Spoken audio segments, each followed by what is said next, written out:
several years later, I get this email from this guy. And he said, hey, I don't know if you remember me. We had dinner out in Arizona that time. We did that show. You featured for me. I remembered you were really funny. And I started booking. It's a different guy now. But at the time, he's like, I started booking this thing called DryBar. And I want you to do it.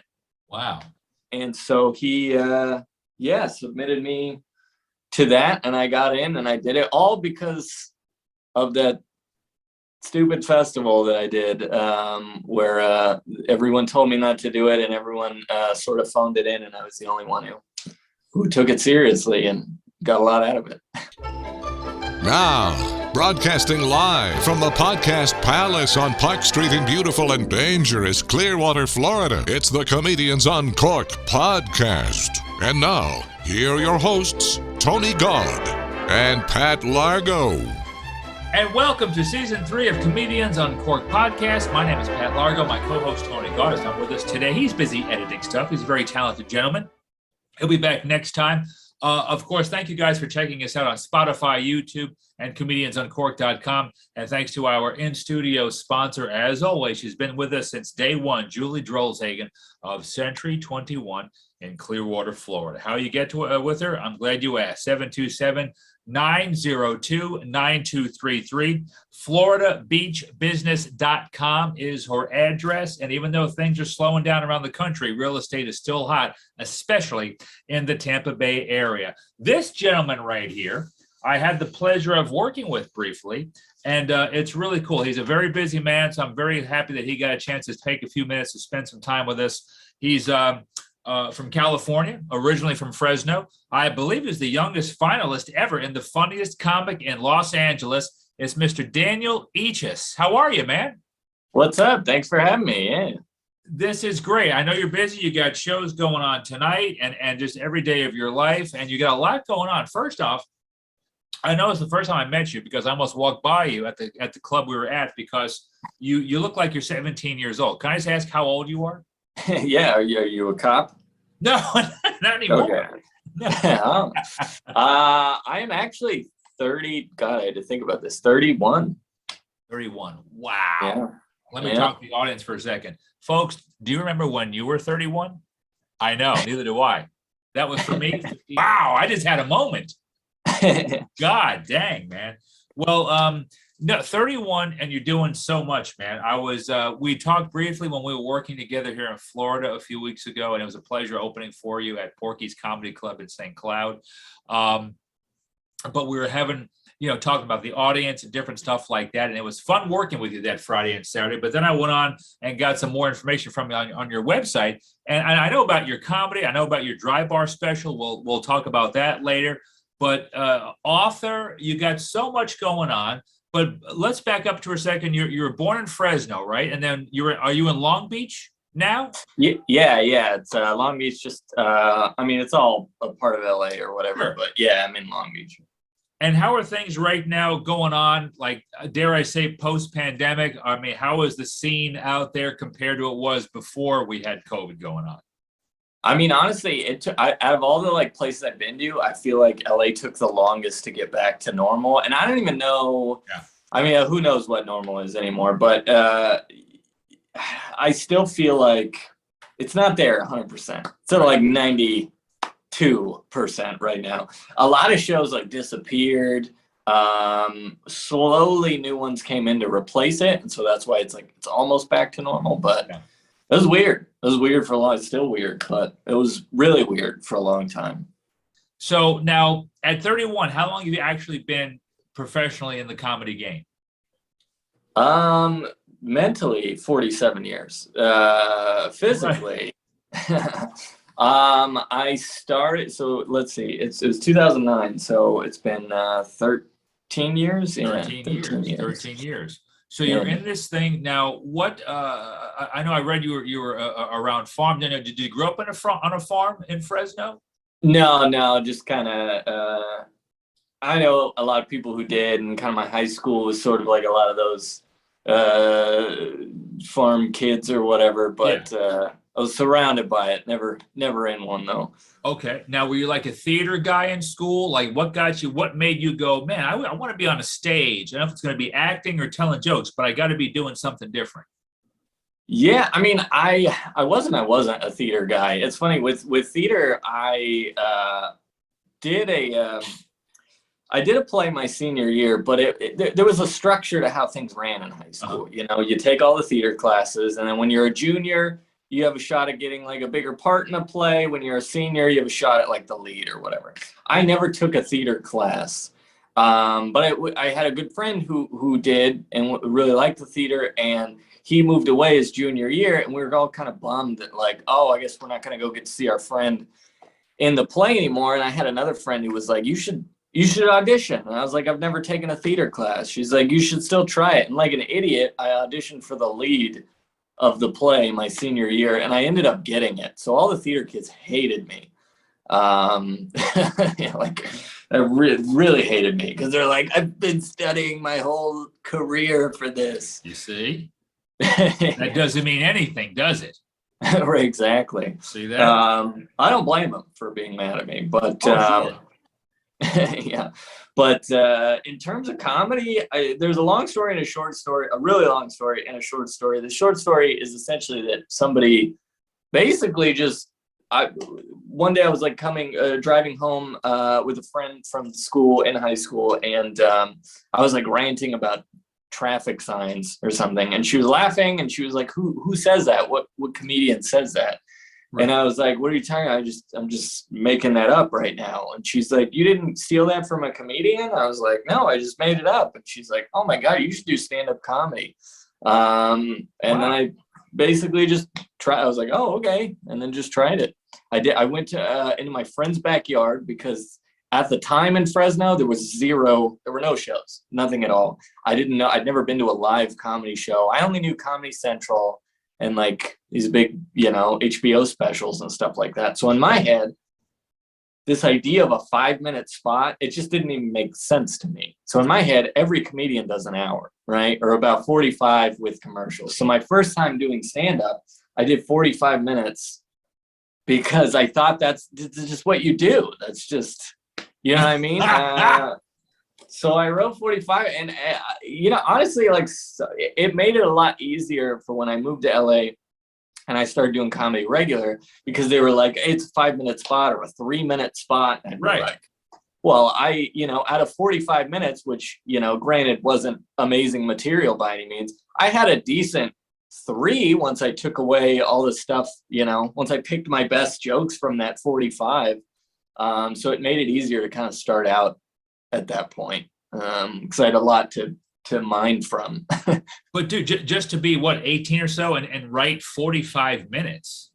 Yeah, technically that was back in 2000. I was actually 17 when I did that show, and I thought my career was over. I was like, just doing it for fun. And yeah, and it's funny looking back, because I made a couple of my friends open for me. One of my friends, I was like, yeah, you just do like 20. And he's like, this is really hard. And I'm like, you're just doing 20. I'm doing 45. None of us had ever done comedy in our life. Yeah, giving the wrong advice. You've never done this. Do 30. Yeah. How hard can it be? See, this is why people hate you. You didn't study acting. You become a lead. You're writing 45 minutes at 17 years old. You're a prodigy. Well, I mean, we all studied it. You know what I mean? Even if we weren't reading books on how to do stand-up comedy. We did it somehow, like everyone, the classic story is being the funny sibling, having older siblings and having to win them over with it's all like a form of studying, even if we weren't aware that that's what we were doing. Were you a class clown type? I was actually the quiet kid, to be honest. Me too. But I always did have a strong sense of humor. And for me, it wasn't even like growing up with stand-up as much. For me, it was a lot of like comedy movies and National Lampoons and like the Looney Tunes even, and Pee Wee Herman and stuff like that I kind of attribute to more than stand-up. That's fun. Yeah, because I was gonna say back then, what'd you say, 2000, like 13 years ago? So like I'm trying to think. I mean, obviously there's great comics, but I know you just said you were into the cartoons and the movies, but there's a certain, comedian or two that kind of stood out back then, even before that you were was writing, that you're like, I kind of like this stuff? Yeah, it was right at right when Jim Gaffigan broke to like us, to the mainstream audience. Yep. That was like, oh wow, this guy's really funny. Yeah. Yeah, no doubt. It's just, it's still strong, still just doing the thing, man, just plowing through everything. Now, youngest finalist ever and the funniest comic in Los Angeles. Oh, yeah. How old were you here? And did you go in? Did someone else say, hey, you should do this? Or did someone sign you up like they do their friends on American Idol? How did this happen? I don't know how I heard about it, but I heard about it somewhere, and I did sign myself up. And I remember they referred to me as 2 years and under. Like they had a group of comedians who had been doing comedy for 2 years and under. And because there was like a show of that, and then the winner of that moved on to the rest of the competition or something like that. So I'm not sure the exact year. It must have been like 2010. I was probably 1 year in or something. So I would have been either, depending on what month it was, either 18 or 19 years old at that point. Yeah. And now did you win that category or the whole entire? How'd that work? The whole entire? I was a finalist. I don't know. There was like a top 10, and they just gave away to one winner, and I didn't win. So who knows? I like to think I came in second. Yeah, no, it's still, I mean, come on. That's just, it's almost like stuff. It seems to like things kind of, I don't want to say come easy to you, but it seems like you just kind of found a niche. You know what you're doing, and you're like, yeah, I'm just doing it. I'm just young. I just write and I win, and that's what I do. It's kind of cool. I mean, I don't know. Yes and no. I was in high school. I actually played jazz guitar, and that's sort of kind of a long story. We were sort of this bench warmer crew of ragtag jazz kids who didn't know what they were doing and didn't know anything about jazz, and ended up winning a bunch of awards and being really good at that. And so that's what taught me how to perform live. But more importantly than that, because I won a couple of them, but one specifically sort of big award for me was winning it was like best soloist of a whole festival. So it was out of like 1,000 musicians. And it taught me that writing something in my bedroom, which is where I wrote that solo out, could translate to being performed in front of a bunch of people, and that people would like it. And I know, like, to some maybe who don't do comedy, like hearing that, it's like, well, how do you get comedy out of jazz? It's like there's a lot of similarities, and I think that taught me a lot of the important lessons that comics take their first few years to learn right out of the gate. Because I had been doing that kind of stuff, performing, editing, writing, being able to also improvise at the same time. A lot of the skills that comics have to learn, I think jazz sort of taught me very early on. And funny enough, I ended up reading a book years later about Billy Crystal, and he said almost the exact same thing. His dad owned like a record store that specialized in jazz music, and he always felt like his appreciation for jazz music is what taught him how to do comedy. And I was like, I've said the same thing for years. Billy Crystal stole my idea. As I'm saying, he's always been a thief, Billy Crystal. Real quick, what was the name of the jazz band? We were in high school, so we were referred to as the East Side Jazz Band, because I went to Central East High School. So I'm gonna pull up YouTube videos. Maybe, I don't know if actually that's fun. It's funny. Yeah, I don't know if we're on YouTube. If you're shredding guitar solos, I want to see it. Yeah, I do have audio. We made a CD. We actually got to play at Disneyland in the New Orleans Square area. We made a CD. I have the physical CD. I don't know where it is other than that, but damn, that's awesome. Yeah. I never knew that. That's awesome. Yeah. And then now let's go on here now. All of a sudden, you're doing your thing, and you go into this DryBar special. We talk about this on our podcast. Can you let people know what DryBar is, the DryBar special? Because a lot of great comics have them, so you're in that category. And how did you lead up to getting over to out of state to get to do your DryBar special? Yeah, DryBar is sort of the new form of doing stand-up specials. Not that we've moved away from, Netflix, obviously, or HBO or anything like that, but this whole idea of doing a special that's not necessarily in one place is kind of a new idea that's kind of taking over comedy, that, that this special isn't necessarily released on, just drybar.com or whatever. It's drybarcomedy.com, whatever. It's Right. on Peacock, it's on YouTube, it's on DryBar's streaming platform and all that. So I got in kind of on the somewhat earlier end of them doing specials, and I tell a lot of comics this story of how I basically said yes to doing a festival pretty early on. I won't say the name of it, but it was a festival pretty early on that I knew the people who put on the festival booked some shows that I wanted to get into. Mhm. And a lot of people were like, don't pay money to do a festival, blah, blah, blah. Yeah, it's not worth it, whatever. I was like, well, I still want to do it. So got into this festival, and yeah, for non-comics out there, yeah, it's like a lot of these festivals, we have to pay an entry fee in order to get in. It's not like we're getting money. Most of the time we're paying money to stay at a hotel or whatever. So I did that. I get put on a show that's Sunday at 5 p.m. on the side of a casino. It just was the worst possible spot. And I had another friend on that show who was just like, this sucks. I hate this. Why are we doing this? Just every comic there was complaining, but I was like, you know what? I came here for a reason, and I'm going to do my best set. And with 3 people in the audience, I did the best that I could. I tried to win them over, talked to them personally, did my best jokes, all that stuff. Well, after my show, this guy comes up to me. He's like, hey, I'm actually the guy who runs this whole thing, and you were the best one. That was great. Can you do a show tomorrow out in Arizona? And I was like, oh my God, yes, this is why I came here, this guy. So I said yes to that, and I didn't have a car with me, so I was out in another state and did not have a car, and somehow had to get to Arizona tomorrow. And I had driven with some other comedians who had to go back to California. They were like, well, we can't take you. So I called a buddy of mine, told him I'll give you all the money they told me I would make if you just pick me up and drive me to Arizona. And Wow. That's what he did. I go out there, and I featured for this headliner who I just met. Very nice guy. We had dinner that night.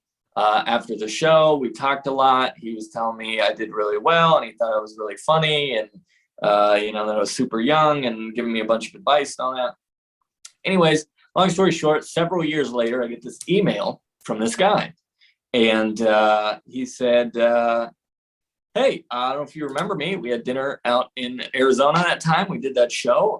You featured for me. I remembered you were really funny. And I started booking, it's a different guy now, but at the time he's like, I started booking this thing called DryBar. And I want you to do it. Wow. And so he, submitted me to that. And I got in, and I did it all because of that stupid festival that I did, where everyone told me not to do it, and everyone sort of phoned it in, and I was the only one who took it seriously and got a lot out of it. And Daniel, that is the lesson, because, a couple of episodes ago, we had a gentleman on from a comedy club in Indiana. He's a GM, been in the game for almost 30 years. And we did a few minutes on that. Tony and myself, we were talking to this man, Dennis Tooley, great guy. And he was giving us the business side. And just what you said, he goes, if you're doing a festival to win it, he goes, you're doing it for the wrong reason. Like, if you win, cool. But he goes, you're going out there. And like you said, we're normally paying to go do this whole thing and pay for food, lodging, the whole 9 yards. And he said, you go out there to make relationships, right? You go out there to meet people, just what you did. And everyone else, right? We all would have done it, right? 3 people. Oh God, man, we got to suck it up and do it. But you did it. You pretend it was 300 people, right? And the dude comes up to you afterwards. See, this is the moral that I want, not just people in comedy or people starting up in comedy, people in general in life. I know it sucks, but if you just do it to the best of your ability, because you never know who's watching, right? Or who knows who. So that's an awesome story, man. So that's really cool. So you did that DryBar. Now, is it called A Mild and Skinny Guy?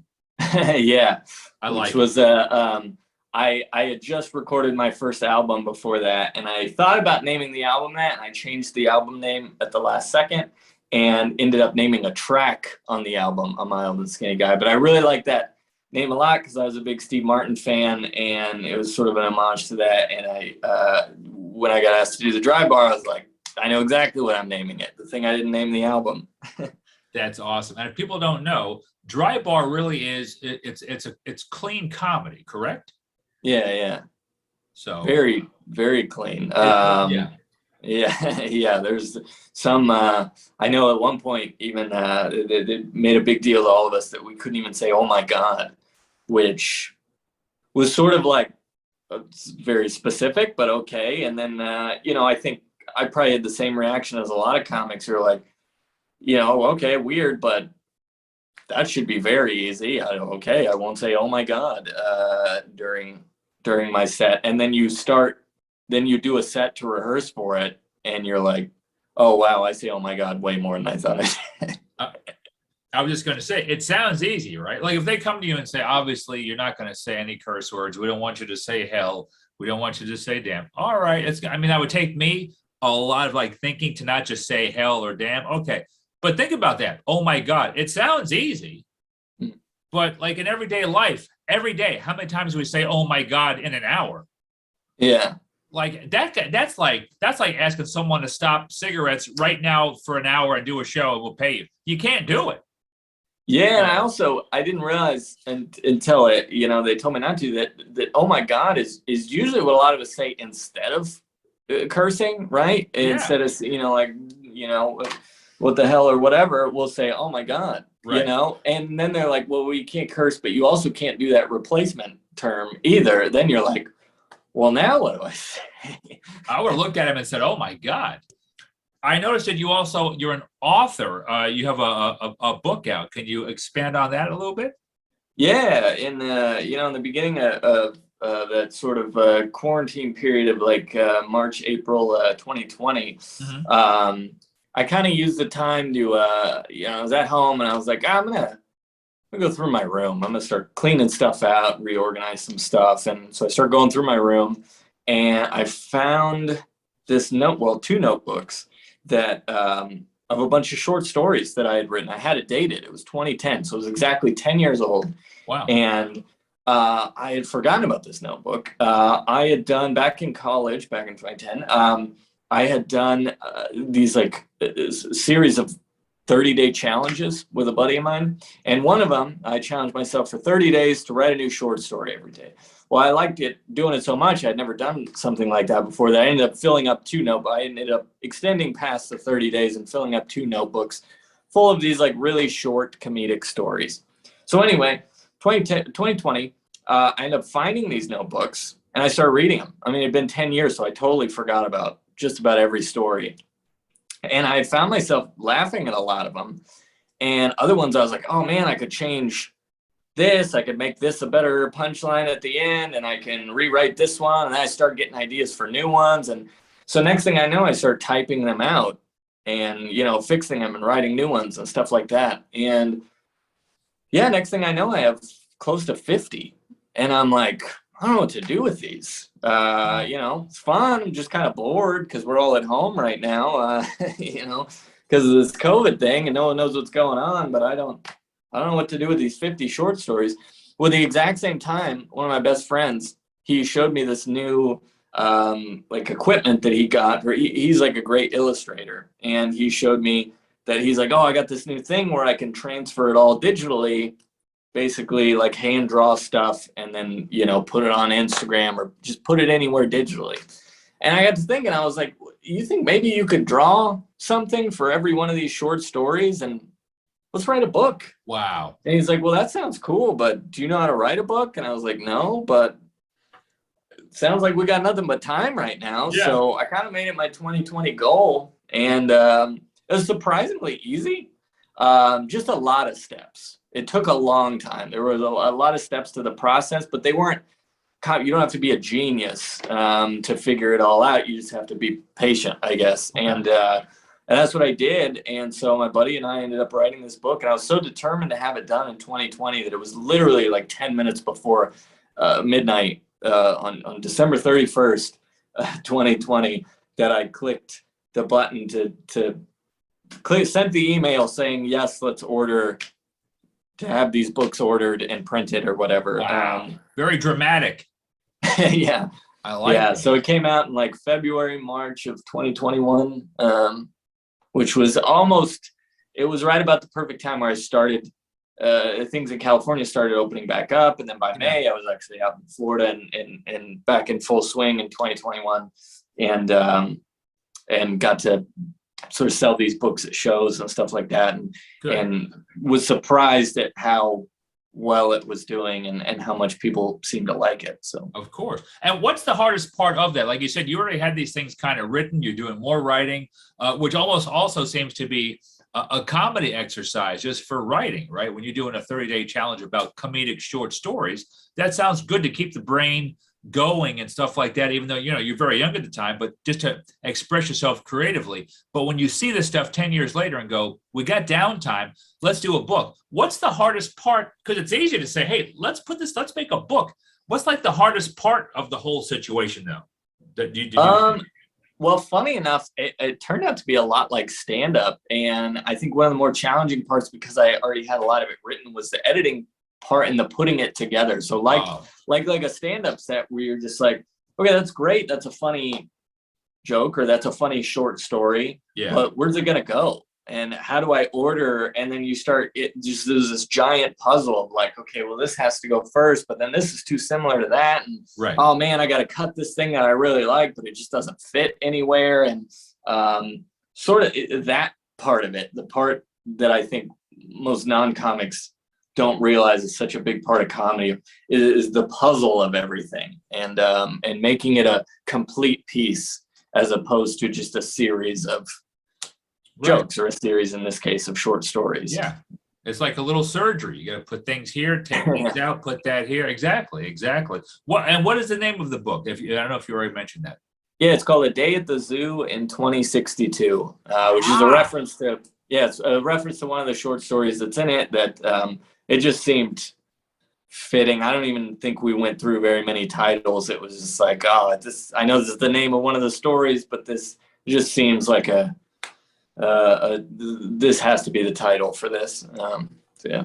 That's awesome. I like that. And before, we start wrapping here, I noticed on your website, you doing some stuff with a Kevin Hart-Produced Series. Is that true? Yeah. He what is this all about? His LOL network. He is basically this like influencer guy who hired me and two other comedians to write a show with him that Kevin Hart was producing. And we wrote this series that is on the LOL network. It's already out, actually. It's called Dead House. But yeah, wrote it. That was a very interesting experience for me, in the sense that I knew how to write sketches, and I knew I had written like pilots to things and stuff like that, but never anything super professional. And when they hired me on, I guess like a lot of people in a lot of jobs thought, like, I don't feel like I'm qualified for this, but let me fake it, let me pretend like I know what I'm doing, and was surprised at how much I actually knew. I think we constantly get surprised in comedy how many different skills we've learned over the years doing stand-up. We don't think of it as that. We think of it as like, I'm just going to goof off on stage, but you don't realize like how many different skills you're putting into place every time you go up on stage. It's a lot of stuff. It's survival. It's being a professional. It's being a communicator, right? It's having to direct people you don't know in an audience watching you. There's so many things going, so many variables. You're exactly right. It seems easy. People go, "Oh, I could do that," and I go, "Do it then. Just go do it."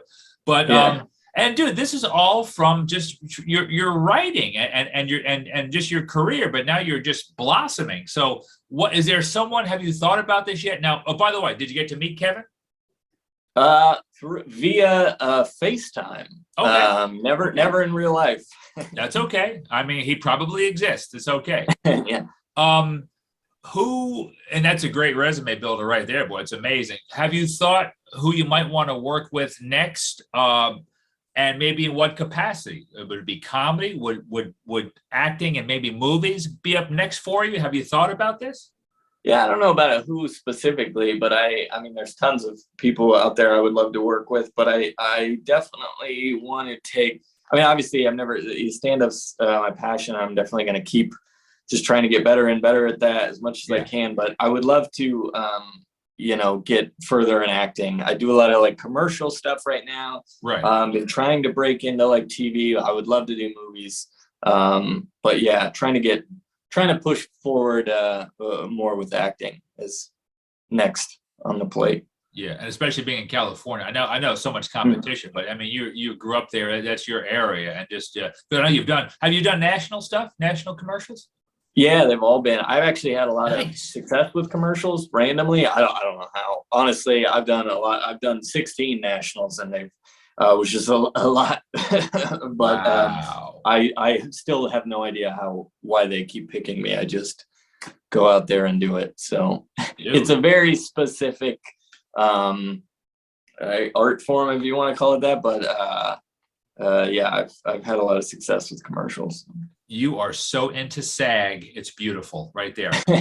No, that's what I mean. Well, today I just auditioned via Zoom for like a local like plumbing company or something. So that's my big time. Yeah. Nice. In the Tampa Bay area. Go Pat. But that's awesome. And I saw you doing some stuff now on is it Twitch TV? You crazy kids with your technology. What's going on with Twitch and you? Yeah, I actually start, when things shut down, especially out in LA in 2020, I just picked up doing live streams, and I had never done them before. I just almost immediately was like, well, tomorrow I start doing live streams. And it was basically that I would start out on Facebook Live. I would basically do stand up in front of this. I would try out new jokes.